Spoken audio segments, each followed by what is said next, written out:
What's good, everybody? This is Fern, aka Fina Oraya, author of Before 7:30, Practical Ways to Empower Yourself and Save Your Relationship Before Giving Up. Happy 2020, happy new decade, happy new year.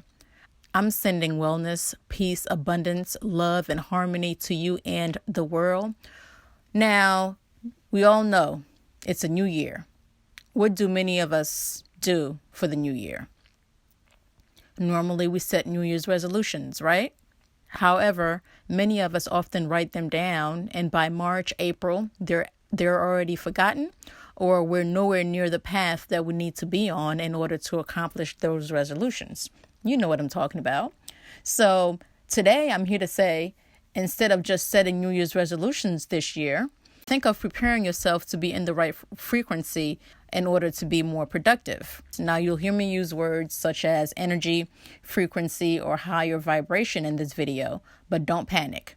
No, I'm not going to load this video with a bunch of spiritual words, but know that I'm just referring to how you feel and what's in your environment. If we all can agree that everything is energy and that energy vibrates, and anything that vibrates has a frequency, then we can't run from using those terms. It'll be like trying to run from ourselves, which is nearly impossible unless we're drugged. Now, the higher your vibration or your energy's frequency, the better you'll feel as a whole. And that's what I'm talking about today. Now, moving on. So resolutions are not a waste of time, but we should consider working on ourselves first before setting them. We can write down whatever we want, but if we're not feeling right mentally, emotionally, spiritually, and physically, then it'll be a challenge to see those things through. Then before we know it, the year will be nearly over and we haven't accomplished much. It has happened to all of us at one point or another. Now, some of us had a challenging 2019. Yes, I use the word challenging because that's what it was for some of us. Some of us saw those challenges as opportunities, but some people completely buckled. So instead of only setting resolutions, consider adding one extra, yet crucial thing to your new year, and that is raising your vibration. How? Well, there are many ways to do that, but I'll just go over a few. First, work on your mindset and your attitude. Nothing else can be done right if you have a messed up attitude and you can't even think clearly. If you want to play the victim all of the time. If you want to blame everyone for your problems and your lack rather than take responsibility for what's within your control. If you can't even have a healthy conversation with yourself because your thoughts are always so negative and degrading. If you are jealous and envious of what someone else has, but you're not even working on getting your own. If all you want to do is use people and disappear once you're good, that's something that you might want to start working on. I mean, I can go on, but you get my point. Changing your mindset will change the energy around you and within you, especially if you've been dealing with a lot of stagnation and blockages, meaning that things weren't happening for you in 2019. Now, you want to bring prosperity, better health, money, and more success into your life in 2020. Don't we all? Now, how can you attract and receive those things if your vibration is too low? Now, I'm speaking from my own experience. In order to get those things, you have to open the way by removing whatever is hindering or blocking you from receiving those things. And your mindset might have been holding you back because it's so unhealthy. So now ask yourself, what are some things that transpired in 2019 that you would want to repeat in 2020? And be mindful of your answer. The best way to stop spinning the wheel is by changing your mindset. Or maybe, working on your mindset and see where you are mentally. You cannot invite prosperity and abundance into your life and keep them, which is really important because many times we have those things, but we're not able to retain them. If you're not in alignment with those great things in your life, then they might be a short-lived experience. It all starts with you, how you are and how you treat yourself and those around you. So work on your attitude. Another thing that you can do to raise your vibration is listening to solfeggio frequency or higher vibration binaural beats with headphones. They're extremely powerful if you're not familiar with them. Now, your brain will synchronize with the beats or tones, which will result in you getting the desired response or feeling, whether it's love, transformation, higher vibration, etc. Now, some will be familiar, while others, maybe not so much. Some of the higher vibration hertz are 528 hertz, aka the love frequency or the miracle tone, which repairs DNA and restores balance. 396 hertz, which is good for letting go of guilt, fears, and negative thoughts. 963 hertz, aka the God frequency, to expand your consciousness and reconnecting with your soul. 432 hertz, which has a healing and soothing effect. 852 hertz, which is good for removing subconscious fears, returning back to self to regain your spiritual equilibrium.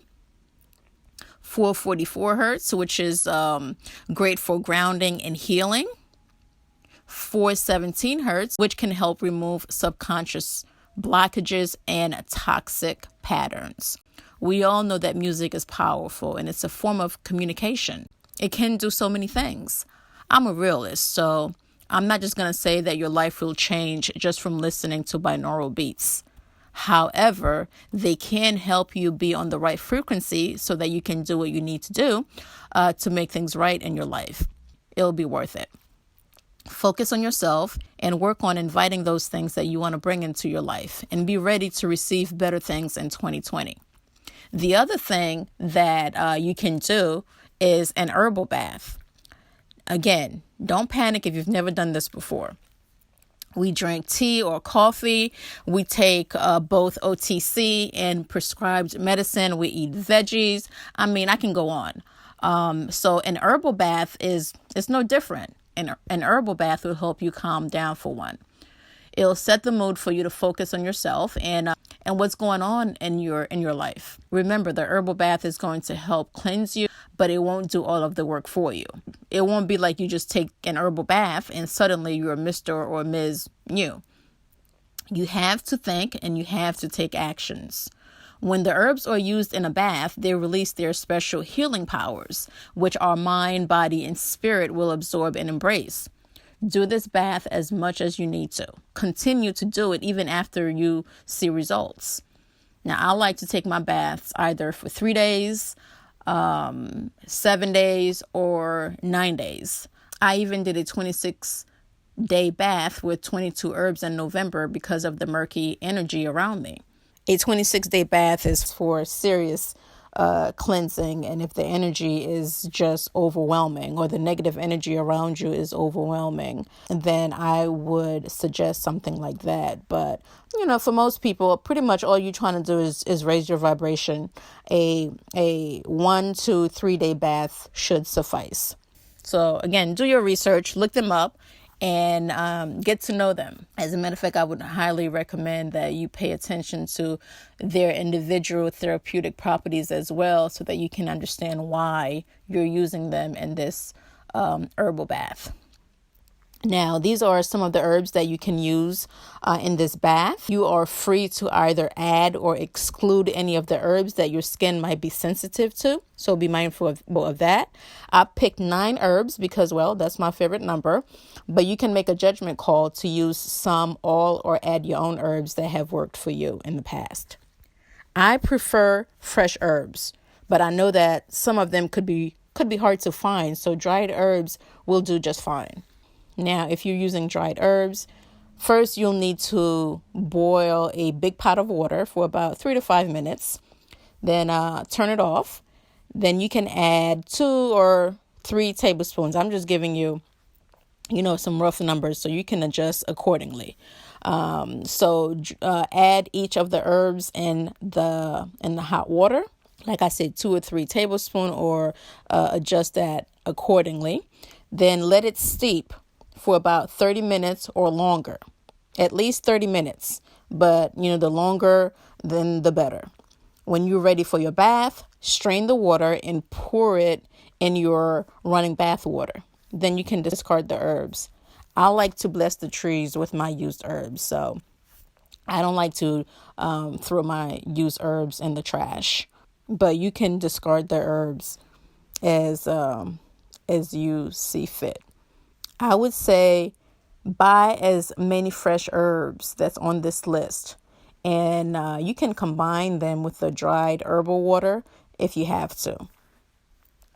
If you're using fresh herbs, what you need to do is run the warm water in the tub.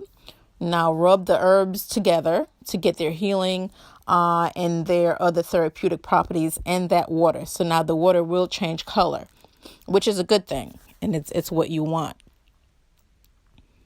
And slow it down as you're doing this. Bring yourself to the moment. Don't rush this process because, again, what you're doing is working on raising your vibration. So if you're not in the moment, like, it's pointless to do this, or this won't be as effective if you're not in the moment, if you're not here in the now, as you're doing this. So every little thing that you do while taking this bath is very important for you to be in the moment and be present. These are the herbs that you can use in your bath.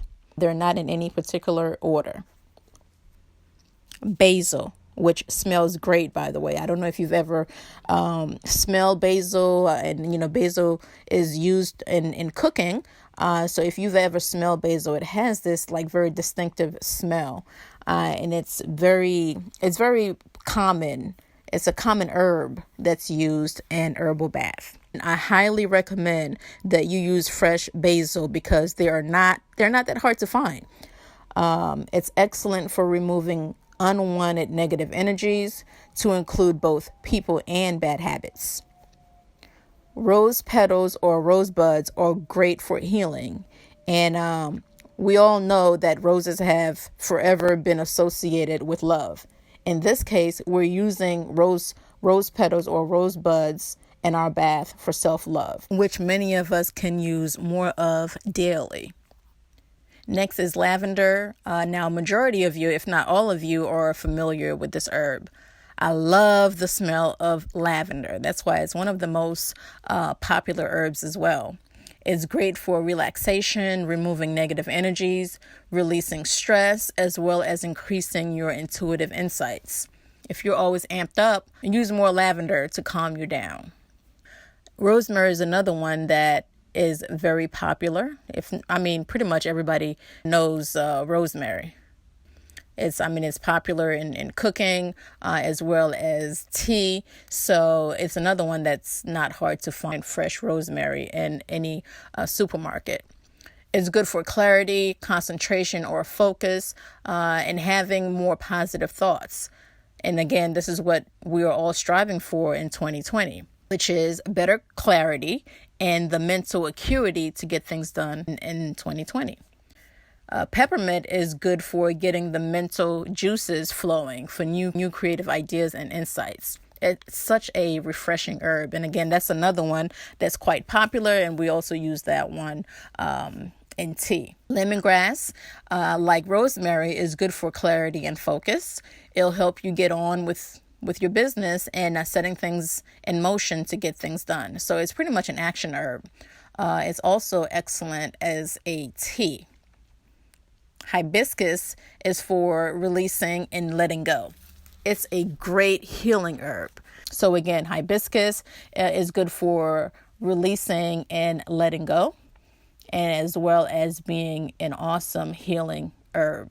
Like the 396 hertz and the 417 hertz, hibiscus will help you, to move on, to forgive yourself, and to let go of past negative patterns, as well as heal from past wounds. Calendula is another excellent healing herb for increasing optimism and increasing abundance or success. Lastly, rue is one that not many are familiar with. However, it's a powerful, powerful herb that promotes wellness. It enhances your vibration. It invites peaceful energies while removing unwanted negative thoughts and influences from your life. It's also a good protection herb. Rue is no joke. It's one that, you have to include in this bath. As you can see, all of these herbs have multiple therapeutic and healing properties. Again, the herbs are basil, rose petals or rosebuds, lavender, rosemary, peppermint, lemongrass, hibiscus, calendula, and rue. Now, just to remind you, the purpose of changing your mindset, listening to binaural beats, or taking the herbal bath is to have the right energy or frequency so that you can get bigger and better things done in 2020. This is especially vital if life was rough and you dealt with a lot of blockages and negativities in 2019. Now, you can go a step further during this bath by lighting some tea-light candles, play the higher frequency music to set the tone right, just to get you in the zone. So set the mood, whichever way is pleasing to you, and you'll see the difference. These are some of the ways you can help increase your vibration. Again, you can use some of the herbs, but it'll probably be best if you use the majority of them so that your bath could be more potent and effective. I'm doing this along with you, so you're not by yourself. I've already, like I told you, I did a 22 herb for 26 days bath in November. Now, if you have your own routine, by all means do that, as long as it helps you get in a higher frequency so that you can be and feel motivated to make things happen in 2020. Do come back and share what your experience was like after doing this bath or listening to the binaural beats, as well as working on your mindset. I'm excited about 2020, as many of us are. And again, it's a pleasure to share my insights with you. You are welcome to check out my website where you can order my book, journals, essential oils if you haven't already, and as well as register for my webinar. Like this video, hit the notification bell to get an alert when I upload. And of course, don't forget to subscribe to my channel if you haven't done so already. So here is to an amazing and productive 2020. I'm speaking all great things into your life. May all the things that no longer serve you get zapped from your life, as well as may all the people who are up to no good and haven't really brought much to your life either find their right place in your life or have them move to the wayside so that you can go and do some great things in 2020. Let's get to work in 2020. A lot of us are behind and have a lot of catching up to do, which is fine, as long as we can acknowledge that. I'm reminding myself of this as well while recording this. So let's aim for bigger things. Be better to ourselves as well as to others. Heal ourselves and gain more wisdom. Let's remember to take care of ourselves. 2020 can be an amazing year if we work on getting amazing results. Anything that you've done wrong in 2019, don't repeat in 2020. We don't have to keep repeating our mistakes. Be kind to yourself and don't give up on yourself. Don't forget to put yourself before anyone who doesn't treat you as a priority. This is the year to go back to self. I just don't see how we can accomplish anything and raise our vibration if we don't work on ourselves first. If you look at the year alone, 2020, that's a number 4, which is a year of stability, a year of foundation. It's a year for you to find yourself, to get grounded, and for you to bring structures into your life. I'm looking forward to see what the year has in store for me as well as the world. I did publish my book in 2019, which was a great accomplishment. I did some other things, some workshops, some festivals, which were commendable, but I still have a lot more work to do. So that's another reason why I'm looking forward to starting over in 2020. Again, happy new decade. I'm excited to take this 2020 journey with you. And as always, thank you for sharing your time with me. Until the next video, happy living.